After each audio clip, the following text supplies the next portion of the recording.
नमस्कार मित्रांनो, स्वागत आहे तुमचे the stock strategy Marathi YouTube चॅनलमध्ये. तर या चॅनलवर आपण शेअर मार्केटची सखोल आणि सोपी माहिती मराठी भाषेमध्ये देणार आहोत. शेअर मार्केट म्हणजे काय? शेअर मार्केट मधून कसे शेअर खरेदी करावेत, कसे विक्री करावी, शेअर मार्केटमधून कसे पैसे कमवायचे, गुंतवणूक करताना कोणती काळजी घ्यायची. तर अशा सर्व महत्त्वाच्या गोष्टी आपण सोप्या मराठी भाषेमध्ये समजून घेणार आहोत. तर आपण शेअर मार्केट बाजारात गुंतवणूक करण्यापूर्वी कोणते महत्त्वाचे पॅरामीटर्स तपासावे याबद्दल बोलणार आहोत. जर तुमच्या पैशांचा जर तुम्हाला योग्य परतावा हवा असेल तर ही माहिती तुमच्यासाठी खूप उपयोगी होईल. तर चला व्हिडिओला सुरुवात करूया. व्हिडिओला सुरुवात करण्याआधी मी एक तुम्हाला छोटी स्टोरी सांगतो. त्या माध्यमातून तुम्हाला आयडिया येईल की शेअर मार्केटची ही गुंतवणूक कशी होऊ शकते फ्युचरमध्ये. तर चायनीज बांबूची स्टोरी तुम्हाला सगळ्यांना माहीतच असेल, बट एक तुम्हाला शॉर्टमध्ये एवढं सांगू इच्छितो. चायनीज बांबूला आपण 6 महिने जर पाणी टाकत राहिलो कंटिन्युअस तरी चायनीज बांबूच्या रोपामध्ये काही चेंजेस दिसत नाहीत. तिथेच जर आपण एक दुसरं रोप लावलं तर ते लगेच आपल्याला 2 महिन्यात 3 महिन्यात त्याचे रोप दिसू लागतं आणि स्लोली स्लोली ते मोठं होतं. बट चायनीज बांबूचं जर रोप आहे त्याला आपण 1 वर्ष, 2 वर्ष, 3 वर्ष, 5ही वर्ष जर कंटिन्युअसली त्याला पाणी घालत राहिलो तरी पण बांबूच्या रोपामध्ये काही चेंज नाही दिसत. पण जर तेच आपण पुढच्या 3 महिन्यात बघितलं आणि 90 डेजमध्ये बांबूचं रोप जवळजवळ 100 फूट होतं. तर यामधून आपल्याला बोध काय घ्यायचा आहे की जर आपण शेअर मार्केटची इन्व्हेस्टमेंट ह्या चायनीज बांबूच्या रोपासारखीच असते. आपण जेव्हा इन्व्हेस्टमेंट करतो एखाद्या चांगल्या स्टॉकमध्ये तेव्हा आपल्याला कंटिन्युअसली तो स्टॉक मॉनिटर करायचा असतो. म्हणजे काय की कंटिन्युअसली पाणी द्यायचं असतं. म्हणजे काय की कंपनीचे प्रॉफिट ग्रोथ कसे चालू आहे, कंपनी रेव्हेन्यू कसे चालू आहेत, हे सगळ्या बघायच्या असतात गोष्टी. पण त्याला बाय सेल करायचं नाही जर लॉंग टर्म स्टॉक्स आहेत तर. दरवेळी ते रोप आपण खोदून बघायचं नाही की काय त्याच्यात चेंजेस आलेत, राईट? कंपनी जर एखादी चांगली आहे तर तिला लॉंग टर्म इन्व्हेस्टमेंटच्या रूपाने आपण घेतलेली आहे, तर ती त्या प्रकारे आपण तिला ठेवायची आहे, होल्डिंग पॉवर दाखवायची आहे. तरी जर तेच रोप 90 डेजमध्ये 100 फुटाला जातं तर इन्व्हेस्टमेंट पण तशीच असते. तुमचे 4 वर्ष काही चालणार नाही स्टॉक, पण नेक्स्ट असे काही महिने येतील, एखादं वर्ष येईल जिथे पूर्ण 5 वर्षाची मेहनत आपली भरून निघेल. तर चला बघूया असे कोणते पॅरामीटर्स आहेत, असे कोणते मुद्दे आहेत जे आपण कन्सिडर करायला हवेत स्टॉक मार्केटमध्ये कोणताही स्टॉक्स इन्व्हेस्टमेंट करण्याच्या आधी. तर तर पहिला आपण मुद्दा बघू शकतो की कंपनीचे फंडामेंटल अनालिसिस कसे आहेत. म्हणजे काय की कंपनी किती स्ट्रॉंग आहे. जसं आपण बघतो की रिलायन्स इंडस्ट्री आहे एक, राईट? पण जिथे आपण रिलायन्स इंडस्ट्री एक वेल नोन कंपनी आहे, इंडस्ट्री आहे, तिचे आपण फंडामेंटलीवर विश्वास ठेवू शकतो कारण आपल्या ती चर्चेत असते खूप साऱ्या लोकांच्या.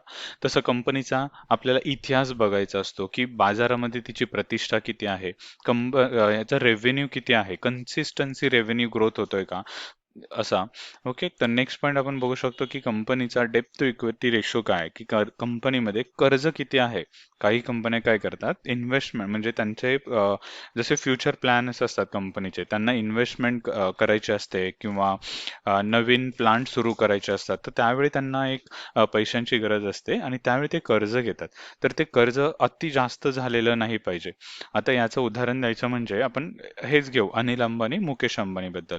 तर अनिल अंबानी यांनी काय केलेलं, खूप सारं कर्ज घेऊन, जसे रिलायन्स इन्फ्रास्ट्रक्चर आहे, रिलायन्स पॉवर आहे, या कंपन्या ना खूप जास्त कर्जामध्ये ठेवलेलं स्टार्टिंगच्या पिरियडमध्ये. आणि मागच्या काही वर्षांमध्ये, मागच्या 5-10 वर्षा आधी तुम्ही बघाल तर आता कंपन्या ऑलमोस्ट 80 to 90% डाऊन आहेत त्या.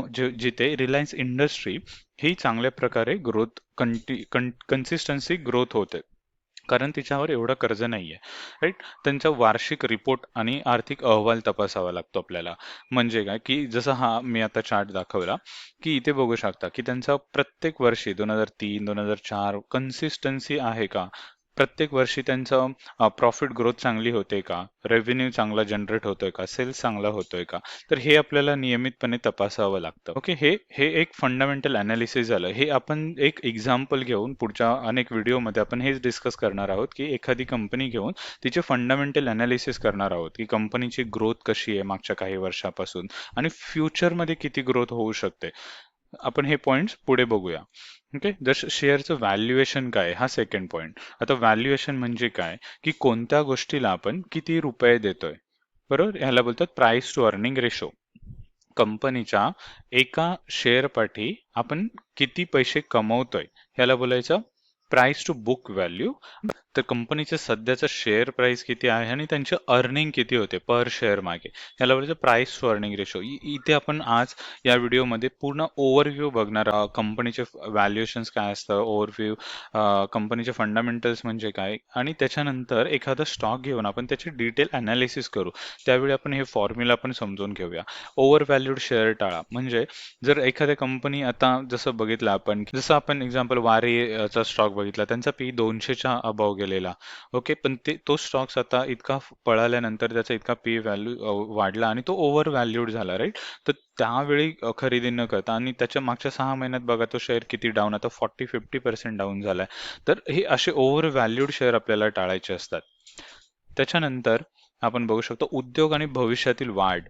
जसं आता सेक्टर कसे चालू आहेत, की रिन्युएबल एनर्जीला खूप खूप प्रोत्साहन देते गव्हर्नमेंट, सबसिडी देत आहेत, आणि वॉटर इरिगेशन्सवाले जे कंपनी आहेत त्यांना सबसिडी देत आहेत गव्हर्नमेंट. तर हे फ्युचरमध्ये चांगली ग्रोथ, जसं इंडियाला जर डेव्हलप व्हायचं आहे तर इन्फ्रास्ट्रक्चरचे स्टॉक्स पुढे जाऊ शकतात, रिन्युएबल एनर्जीचे स्टॉक पुढे जाऊ शकतो, आय टी ग्रो करू शकतो, राईट. तर हा एक उद्योगाचा ट्रेंड आपण बोलू शकतो, जिथे आपण पुढे जाऊन रेल्वेचे जास्तीत जास्त प्रोजेक्ट्स गव्हर्नमेंट ला प्रोत्साहन देतात. तर हे सगळ्या गोष्टी आपण कन्सिडर करूनच स्टॉक सिलेक्शन करायचं असतं. इथे भविष्यातील प्रकल्प आणि इनोव्हेशन्स काय आहेत, जसं डिक्झॉन आपण शेअर का पळतोय, कारण गव्हर्नमेंट त्यांना सपोर्ट करते की इंडियामध्ये मॅन्युफॅक्चरिंग झालं पाहिजे, मोबाईल फोन्स, लॅपटॉप्स यांचं.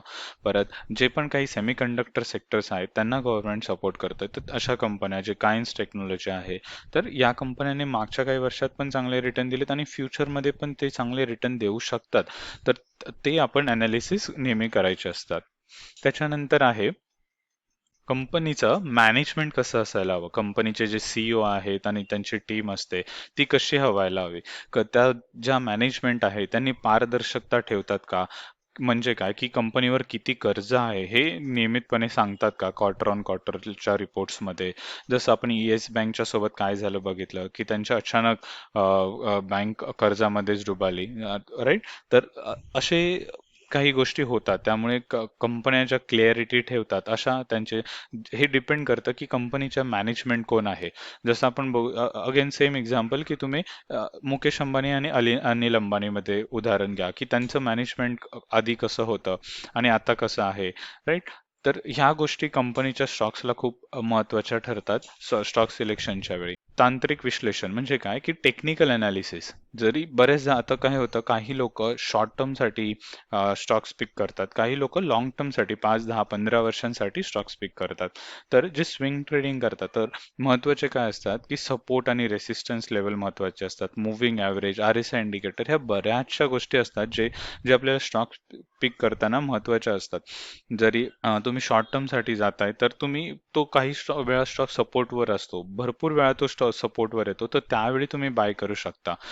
आणि काय, जर लॉंग टर्म इन्व्हेस्टमेंट आपण कधीही करू शकतो, बट अगेन जर आपल्याला माहित आहे की हा स्टॉकचा असा सपोर्ट आहे आणि तिथेच क्वार्टर ऑन क्वार्टर पण रिझल्ट चांगले येतात, तर आपण तिथे पण तो स्टॉक बाय करू शकतो, राईट. तर ह्या सगळ्या गोष्टी ज्या महत्त्वाच्या ठरतात जेव्हा स्टॉक सिलेक्शन करतो आपण तेव्हा. पुढचा जर आपण मुद्दा बघायला गेलो, की स्मार्ट गुंतवणूक कशी करायची. आता हे जे पॉइंट्स आपण बघितले, की जसं कंपनीचा स्वस्त असली पाहिजे, ओव्हर व्हॅल्यूड नसली पाहिजे, कंपनीचं मॅनेजमेंट चांगलं पाहिजे, कंपनी रिझनेबल प्राइसला हवी, कंपनीचे जे टेक्निकल अनालिसिस आहे ते पण आपण चांगले करायचे, कंपनीचे प्रॉफिट, सेल्स ग्रोथ चांगली असली पाहिजे, नेट प्रॉफिट चांगला राहायला पाहिजे. ह्या सगळ्या गोष्टी आहेत. पण तरीही आपण कधीही घाई नाही करायची, की मार्केटची कंडिशन काय आहे ओव्हरऑल ते पण बघायची. स्टॉक कितीही चांगला असो, पण जर मार्केटचीच निगेटिव्ह ट्रेंडमध्ये आहे तरीही आपण तो काही वेळा स्टॉक सिलेक्शन अवॉइड करायचं. जसं आता कितीही चांगले स्टॉक्स असू द्या ते पडता येतच, राईट. तर त्यावेळी अशी घाई नाही करायची. किंवा कधी काही होतं, काही लोक युट्यूबवर बघतात आणि लगेच गुंतवणूक करतात, तर असंही नाही. आपण स्वतः सेल्फ स्टडी करायचा, थोडं अनालिसिस करायचे. जसं आपल्याला कंपन्या दिसतात, आता स्विगीचा IPO लिस्ट झाला की आपल्याला माहिती आहे स्विगी कसा बिझनेस करतो वगैरे, राईट? तर असं आपण त्यांचे अनालिसिस करू शकतो, कंपनीबद्दल थोडा टाइम देऊन स्टडी करू शकतो, कारण आपण एक भविष्यात मल्टी बॅगर रिटर्न काढणार आहोत स्टॉक मार्केटमधून, राईट?